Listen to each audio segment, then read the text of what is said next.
What's going on, everybody? Welcome back to the channel, and what a time it is to be a fan of Star Wars gaming. EA's exclusive contract to make Star Wars games is coming to an end, and the hype in the community has definitely been renewed, as we're all now expecting a wave of fresh content to come out of Lucasfilm Games over the next couple of years. Today we have a lot of news about some of these upcoming projects, including an update on LEGO Star Wars: The Skywalker Saga, details about 2 new upcoming projects from EA before their contract is up.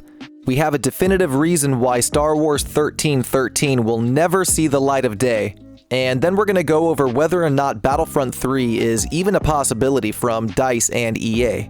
If you're new around here and you want to stay in the loop with more Star Wars gaming news, consider subscribing to the channel and getting notified of all future uploads. We're going to jump right into it. The first bit of news is about a game that we normally don't cover on this channel, but LEGO Star Wars: The Skywalker Saga just got a really exciting update that is proving that this game is shaping up to be the biggest Star Wars gaming experience yet. In a recent issue of the official PlayStation magazine, there was an interview with Don McDermott, the lead hub designer at TT Games, who are developing the Skywalker Saga.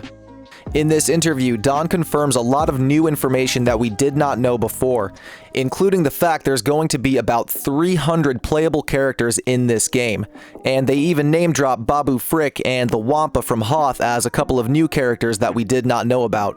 Between playable and non-playable ones, there are about 800 total unique characters in LEGO Star Wars: The Skywalker Saga, and a giant roster like that calls for a giant galaxy to explore. In this interview, Don says that there will be 23 different planets and moons for the players to explore, with 28 total unique locations. They go on to explain that this will not be just another LEGO game, as it will have a lot of new features, such as aiming blaster rifles down the sights, a new upgrade system, a more in-depth quest system, and the ability to do multiple quests at the same time via a datapad.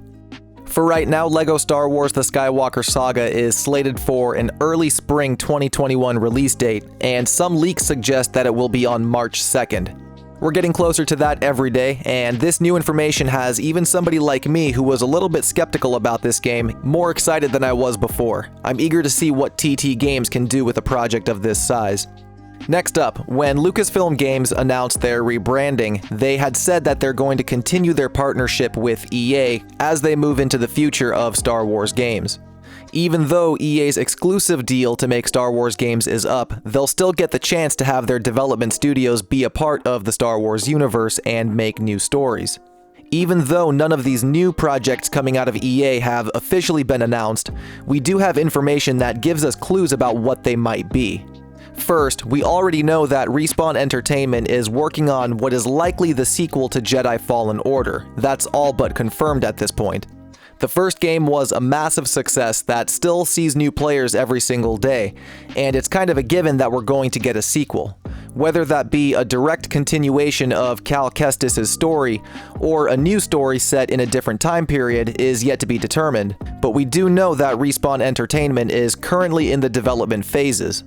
We'll probably get more information on this game at EA Play 2021, which is expected to take place in early June, as it usually does.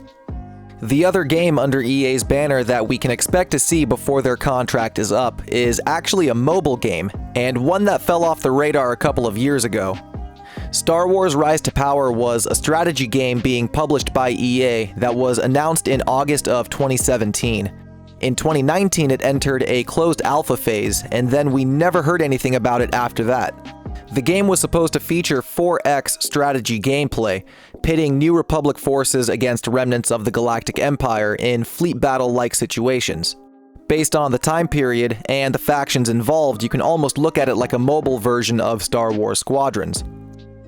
Thanks to a couple of job listings on EA's career page, we know there is a Star Wars mobile game in active development in Sacramento, most likely at Capital Games, the same studio behind Star Wars: Galaxy of Heroes. Since these listings are asking for experience in 4X and strategy genres, it's a safe bet to assume that this game is Rise to Power. Besides that, we also know that Zynga is developing their own mobile Star Wars shooter, although details on that are sparse.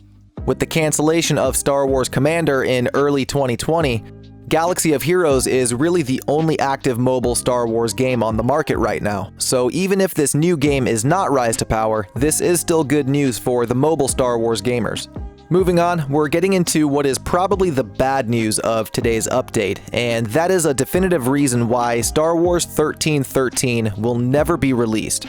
In case you don't know, Star Wars 1313 was a highly anticipated story-driven game that was going to center around a younger Boba Fett, and it was going to explore the underworld of Coruscant, specifically level 1313, which is where it gets its name. In 2013, there was a demo and gameplay reveal that showcased what the game was going to be about, and even though fan reception was really positive, this was right around the time EA got the exclusive rights to make Star Wars games, so development on 1313 was unfortunately stopped.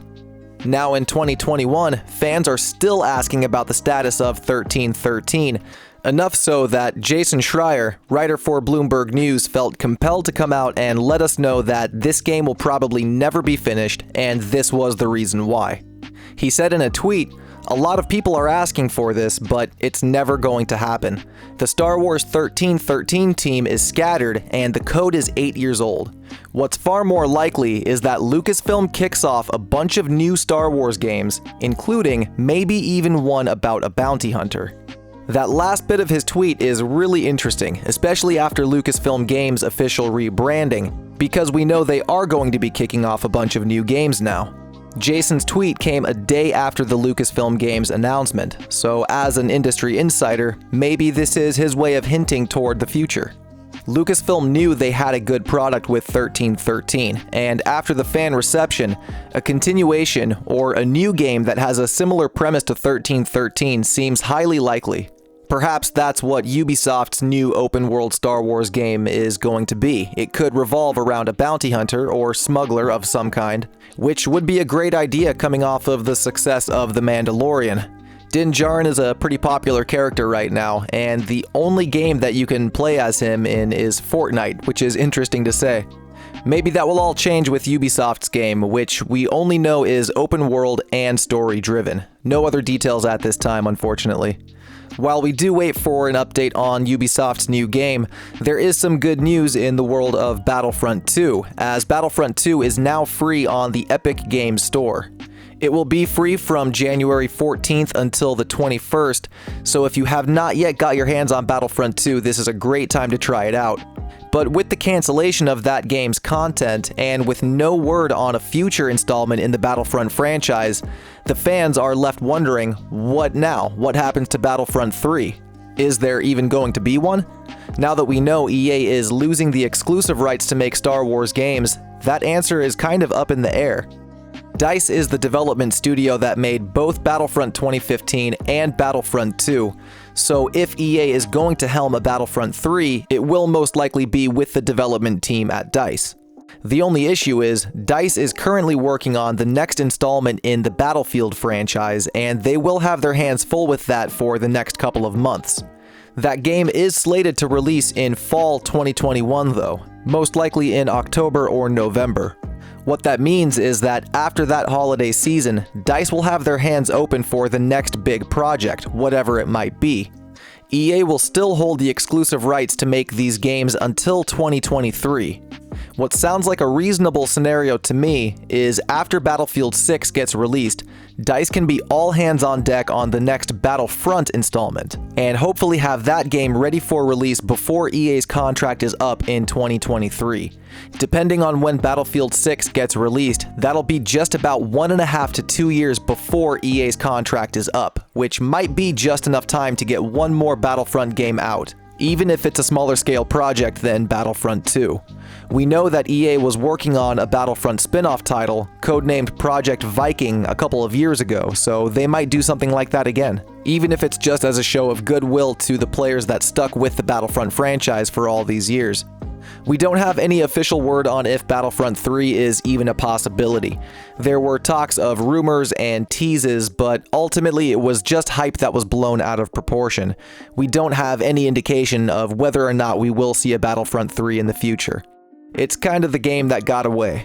But with Lucasfilm Games rebranding and their commitment to make more Star Wars games in the next couple of years, the chances of a new Battlefront installment, even if it's not 3, is actually pretty good. Might not be this year or the year after that, but Star Wars games are in a much better place than they were even 6 months ago, so I'm remaining optimistic. But with that, that is all the news that we have for today's video. I appreciate everybody who stopped by the bazaar to check it out. Once again, if you're new to the channel, consider subscribing to stay in the loop with more Star Wars gaming news, and don't forget to ring that bell next to the button to stay notified. If you liked today's video, give it a thumbs up. If you didn't, give it a thumbs down. Either way, drop a comment below and let me know your thoughts on the news.